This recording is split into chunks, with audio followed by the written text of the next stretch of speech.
যদি হঠাৎ করে বিশ্বের প্রত্যেক রাষ্ট্রপতি যুদ্ধ শুরু করে তাহলে কি হবে?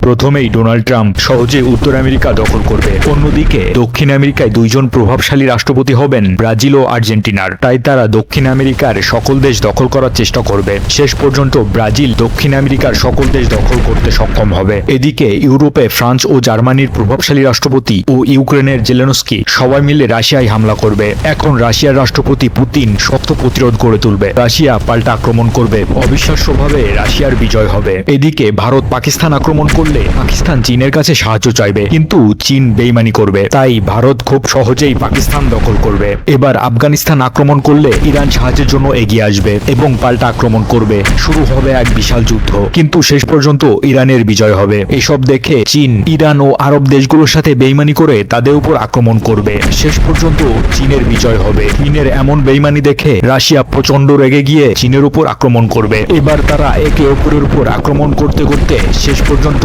নিজেরাই ধ্বংস হবে। এদিকে উত্তর কোরিয়া ও আমেরিকা একে অপরের উপর হামলা করবে। সাথে দক্ষিণ কোরিয়া, দক্ষিণ আমেরিকা, জাপান সবাই এই যুদ্ধে জড়িয়ে পড়বে। শেষ পর্যন্ত সবাই ধ্বংস হবে। যদি হঠাৎ করে ইসরায়েলের মাথা নষ্ট হয়ে যায় এবং তারা ইরানে হামলা করে তাহলে কি হবে?